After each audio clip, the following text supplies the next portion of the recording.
Okay, so for everyone out there studying hard for the MCAT, I know, there's a lot to cover. Oh, yeah. But we're diving into a section today that's super important for the exam, and I think even more important for when you actually, become doctors. Absolutely. It's the whole psychology, sociology, and biological basis of behavior section. Mm-hmm. And specifically, we're going to untangle this knot of prejudice, bias, and discrimination. Like what they are, how they work, why they matter so much. Yeah. These are concepts that, honestly, everyone should have a good grasp of, but especially for future physicians, you're going to be interacting with people from all walks of life, and understanding these dynamics is crucial for providing really good care. Exactly. Like it goes way beyond just checking boxes on a test. This is about like the core of how we see each other, how we treat each other. Right. And I think how society itself can kind of create these systems that sometimes make things harder for some folks than others. Yeah, and how those systems can really impact health and well-being. It's Yeah. all connected. So let's start with the basics. Okay. What exactly do we mean when we say prejudice? It feels like a word that gets tossed around a lot, but what's at the heart of it? Well, yeah, right. It is used a lot.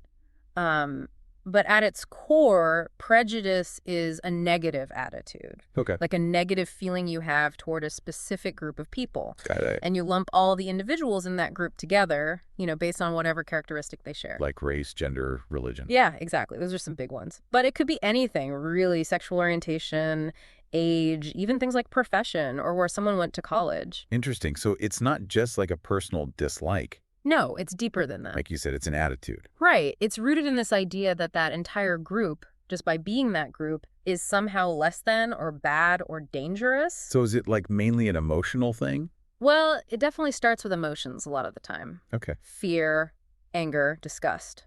Those are some powerful drivers. I can see that. Like, if you think about it, prejudice often comes from a place of feeling threatened or uncomfortable with things that are different from what we're used to. Makes sense. But then it gets even more complicated because our brains try to make sense of those feelings, and they love to simplify things. Right, our brains love shortcuts. Exactly. So that's where stereotypes come in.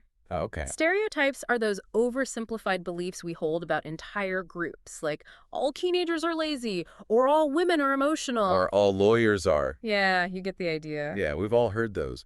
But I guess the thing is, even if they seem harmless, they're not really, are they? No, they're not, because they reduce individuals to these flat, one-dimensional characters based on their group membership. Right, and they ignore all the individual differences within that group. Exactly. So it's like we're taking all these complex human beings and just shoving them into these little boxes. Yeah, and those boxes can become really limiting, both for the people inside them and for how we interact with them. So we've got the emotions driving the prejudice, and then stereotypes kind of popping up as a way to explain it. Mm-hmm.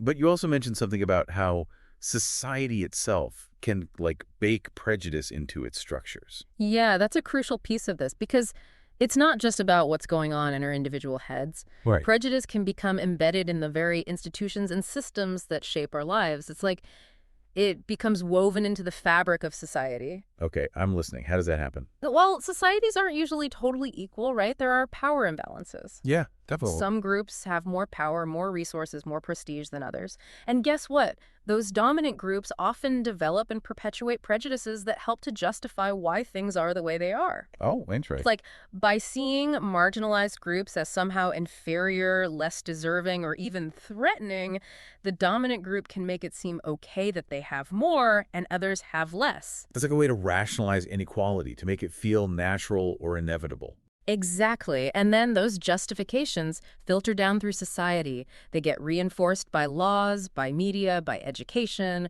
by just the way things are done. So it's not just about, like, one person being mean to another person. No, it's much bigger than that. It's about how the whole system can be tilted in favor of some groups and against others. Right. And it's about how even well-intentioned people can end up participating in those systems without even realizing it. That's kind of scary, honestly. It is. But by becoming aware of these dynamics, we can start to challenge them and work towards creating a more just and equitable society. Absolutely. Okay, so we've talked about prejudice as this internal attitude and how it can get tied up with stereotypes and how those attitudes can become, like, built into the systems we live in. But how does that actually play out in the real world? Right? How do we go from those internal feelings to actually treating people differently? That's where discrimination comes in. Okay. Discrimination is the action part of prejudice. It's when those negative attitudes lead to unequal treatment. So it's the difference between thinking something about someone Yeah, and actually acting on those thoughts in a way that hurts them or disadvantages them. exactly. Like, let's say you have a landlord who believes, based on stereotypes, that people of a certain race are messy tenants. Okay. That's prejudice, right?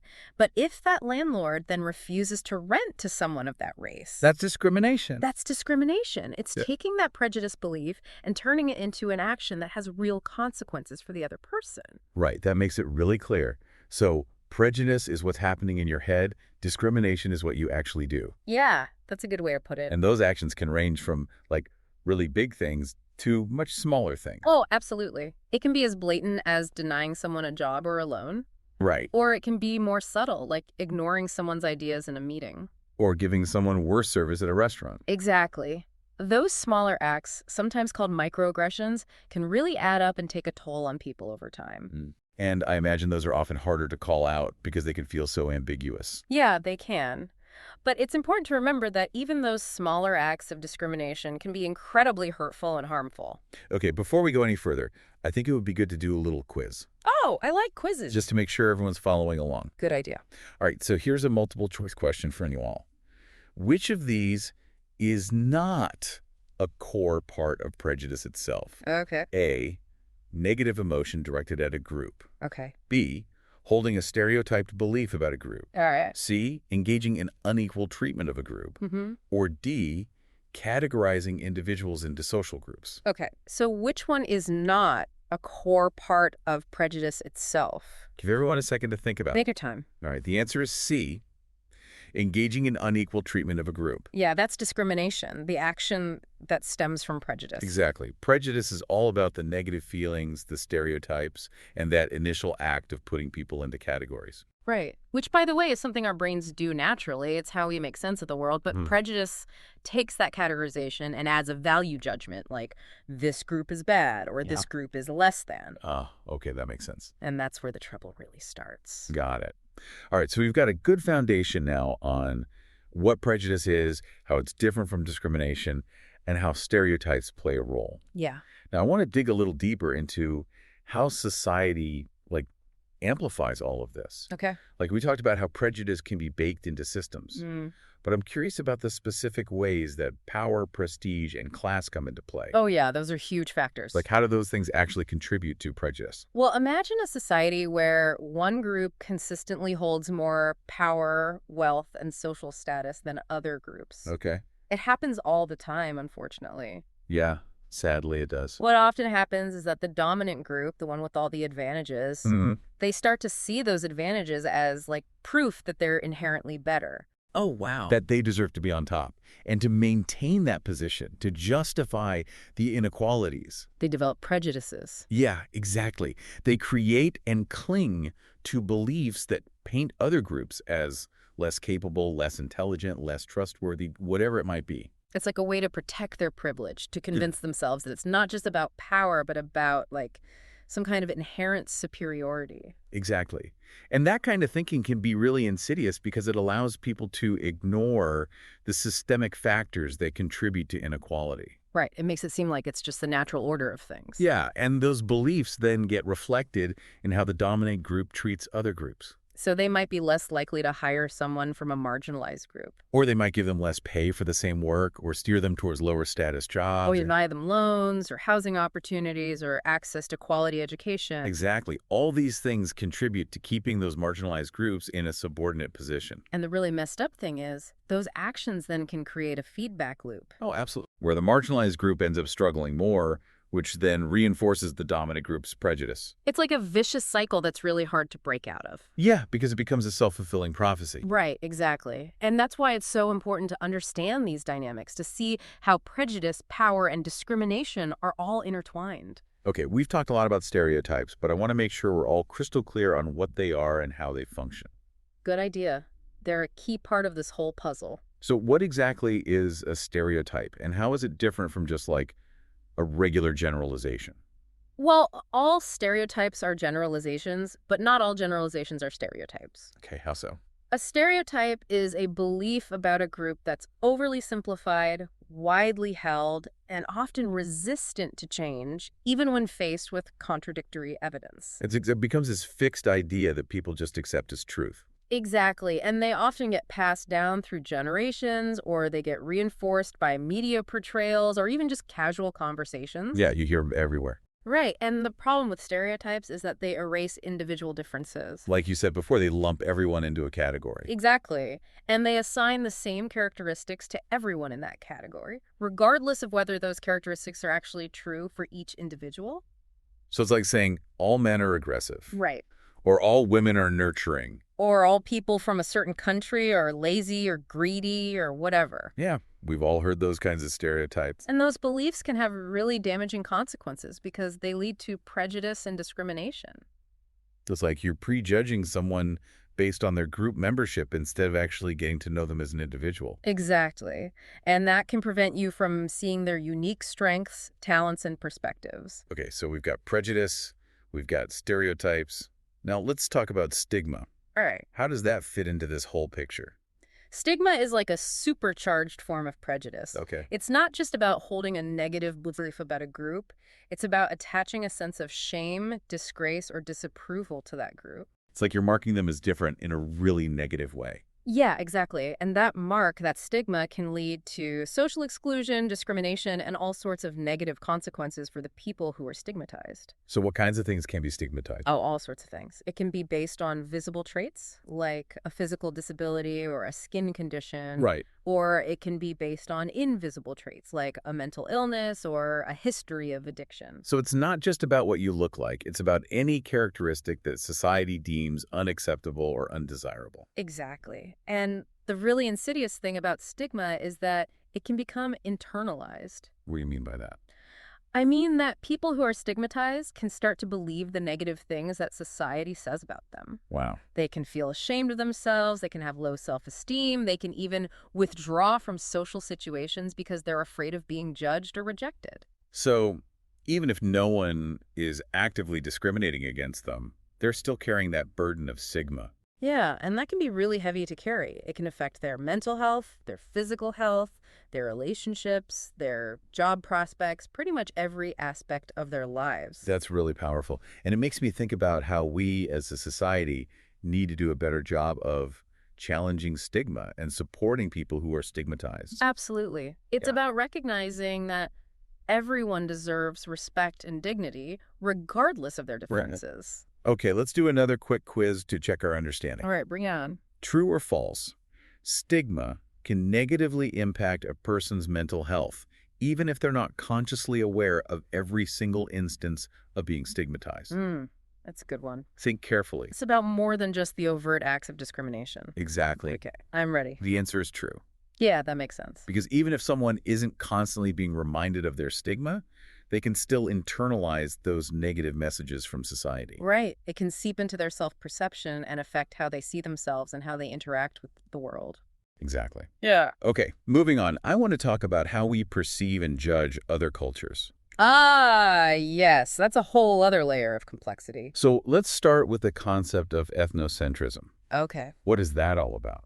Ethnocentrism is basically viewing the world through the very narrow lens of your own culture. Okay. It's like you're using your own cultural values and beliefs as the gold standard for judging everything and everyone else.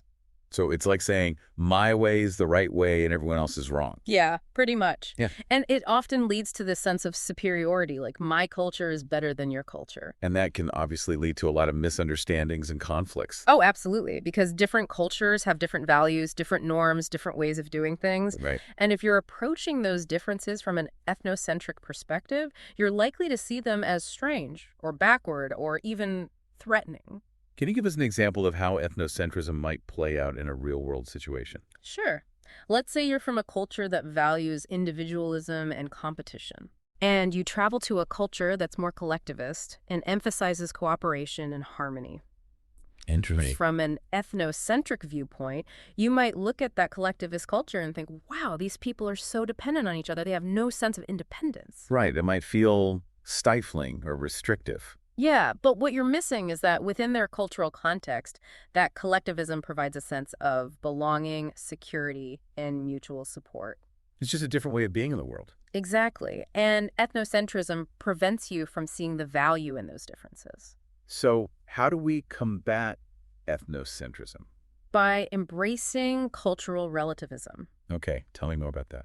Cultural relativism is the idea that we should try to understand other cultures from their own perspective. Not from our own biased viewpoint. Exactly. It's about recognizing that there are many different ways of being in the world, and that no single culture has a monopoly on truth or morality. So instead of judging other cultures based on our own standards, We try to see them through their own lens. to understand the values, beliefs, and practices that shape their way of life. Right, and to appreciate the diversity of human experience. This seems especially important for future doctors who will be interacting with patients from all sorts of backgrounds. Oh, it's absolutely essential. In healthcare, cultural sensitivity is crucial. How so? Well, for starters, different cultures might have different beliefs about health and illness, different practices around seeking treatment, different ways of communicating about their symptoms. Yeah, that makes sense.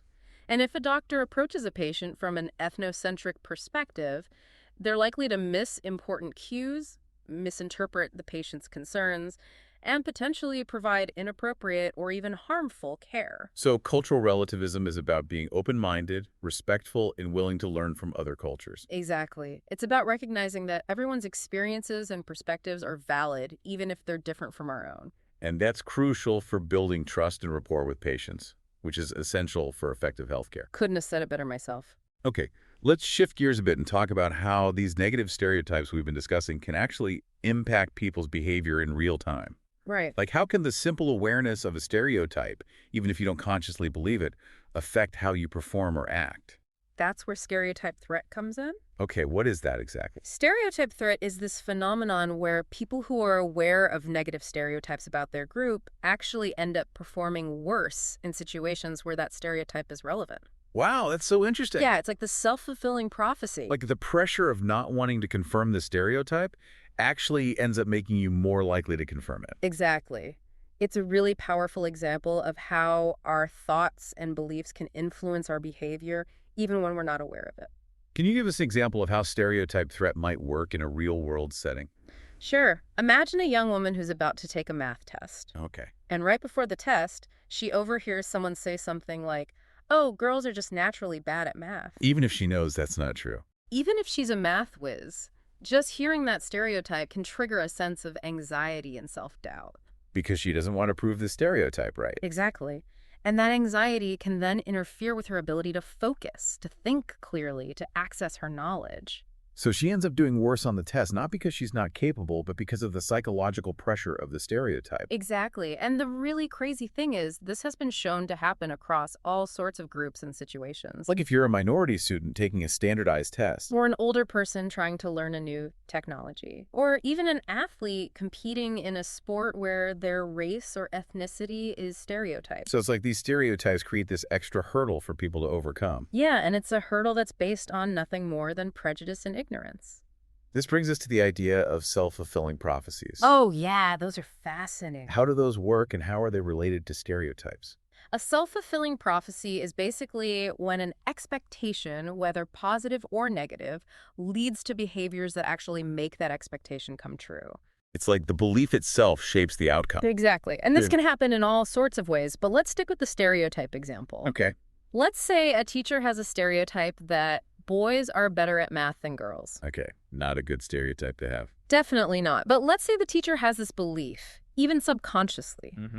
What might happen is that the teacher, without even realizing it, starts treating the boys differently than the girls in math class. Like giving them more attention, calling on them more often. Yeah, or giving them more challenging problems to solve. And as a result, the boys might actually end up performing better in math. Exactly. Not because they're inherently better, but because the teacher's expectations created an environment that favored them. So The stereotype becomes a self-fulfilling prophecy. Right, and the girls might start to believe that they're not good at math, which can further damage their confidence and performance. It's like this vicious cycle that's really hard to break. Yeah, and it shows how important it is for people in positions of power, like teachers, to be aware of their own biases and to make sure they're treating all students equitably. Absolutely.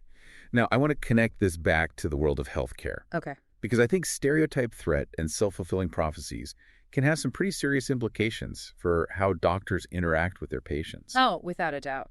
Like, how might these concepts play out in a medical setting? Well, let's say a doctor has an unconscious bias that patients from a certain socioeconomic background are less likely to follow their treatment plan. Okay. That bias might lead the doctor to spend less time explaining the treatment to those patients, or to be less encouraging about their ability to stick with it. And as a result, those patients might be less likely to adhere to the treatment. Exactly. And that could then reinforce the doctor's initial bias, even though it was the doctor's behavior that contributed to the outcome. So it's crucial for doctors to be aware of their own biases and to make sure they're treating all patients with respect and providing them with the same level of care. Absolutely. And it's also important for doctors to be mindful of how their words and actions can influence their patients' beliefs and behaviors. Right, because those beliefs and behaviors can have a real impact on their health outcomes. Exactly. So it's not just about being a good person, it's about being a good doctor. Okay, we've spent a lot of time talking about prejudice as this internal attitude and how it can manifest in subtle ways. Yeah. But I want to circle back to discrimination and really nail down the difference between individual and institutional discrimination. Okay, good idea. It's an important distinction. So remind us again, what is discrimination and how does it differ from prejudice? Discrimination is the action part of prejudice. Yeah. It's when those negative attitudes towards a group lead to unequal or unfair treatment. So it's the difference between thinking something about someone Right. and actually doing something to disadvantage them because of that thought. Exactly. And there are two main types of discrimination: individual and institutional. Okay, break those down for us. Individual discrimination is pretty straightforward. It's when one person discriminates against another person. So it's a one-on-one situation. Yeah, like a store owner refusing to serve a customer because of their race. Or a landlord refusing to rent to someone because of their religion? Or an employer refusing to hire someone because of their gender. Got it. So it's a specific act of discrimination by one individual against another. Exactly. Now, institutional discrimination is a bit more complex. Okay. It's about how entire systems and institutions can be set up in ways that discriminate against certain groups. So it's not just about one bad apple, it's about the whole barrel being rotten. Yeah, that's a good analogy. It's about how the rules, policies, and practices of an organization can create and perpetuate inequality, even if no one individual is intentionally discriminating. Could you give us an example of institutional discrimination? Sure. Think about the criminal justice system. Okay. Studies have shown that people of color are more likely to be stopped, searched, arrested, and sentenced to harsher punishments than white people for the same offenses. Wow. And that's not necessarily because every single police officer or judge is racist. Right. It's because the system itself is built on a foundation of racial bias, with things like racial profiling and mandatory minimum sentences that disproportionately impact communities of color. So it's like the system is rigged against certain groups. Exactly. Yeah. And that can happen in any institution, from schools to workplaces to healthcare systems. Can you give us an example of how institutional discrimination might manifest in healthcare? Sure. Think about how medical research has historically focused primarily on white men. Okay. That means we have less data on how certain diseases and treatments affect women and people of color. Yeah, that's a huge problem. It is. And it can lead to misdiagnoses, ineffective treatments, and even worse health outcomes for those groups. Because the system isn't taking their unique needs and experiences into account. Exactly. And that's not always intentional. It's often a result of unconscious biases and historical inequalities that have been baked into the system. So it's like this hidden form of discrimination that can be really hard to spot and even harder to fix. Yeah, but it's something we need to be constantly aware of and actively working to dismantle. Okay, I think it's time for a recap. Yeah, we've covered a lot of ground. Let's make sure we've got all the key points straight. Right.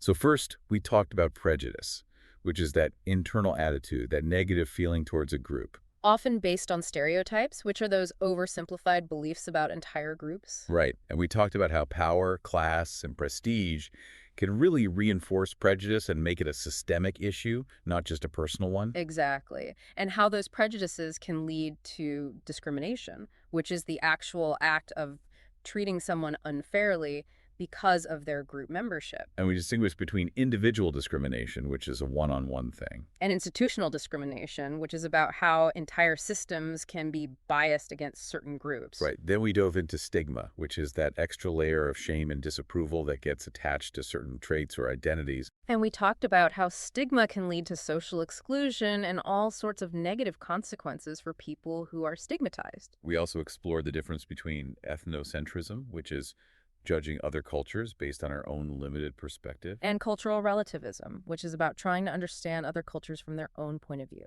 And finally, we talked about how negative stereotypes can actually affect people's behavior through stereotype threat and self-fulfilling prophecies. Yeah, it's amazing how these concepts all connect and influence each other. It is. And for all of you future doctors out there, understanding these connections is so crucial. Oh, absolutely. Not just for passing the MCAT, but for being ethical, compassionate, and culturally competent physicians. It's about recognizing that everyone deserves the same level of care, regardless of their background or identity. Exactly. And it's about being aware of your own biases, so you can make sure you're not perpetuating prejudice or discrimination in your practice. It's about being an advocate for your patients and working to create a more just and equitable healthcare system for everyone. Thank you so much for sharing all of this with us. It's been incredibly insightful. My pleasure. It's a topic I'm very passionate about. And for those of you listening, as you continue on your journey to becoming doctors, I want to leave you with this question. Okay. How can you use this knowledge to challenge prejudice, mitigate bias, and advocate for equitable care for all of your future patients? That's a great question to ponder. It's something to really think about as you navigate the complexities of medical education and, eventually, the real world of patient care. Because at the end of the day, it's about using your knowledge and your power to make a positive difference in the lives of others. Beautifully said. That's all the time we have for today, folks. Thanks for listening, everyone. Thanks for tuning in. Keep those brains working. We'll catch you next time on The Deep Dive. All right. See you then.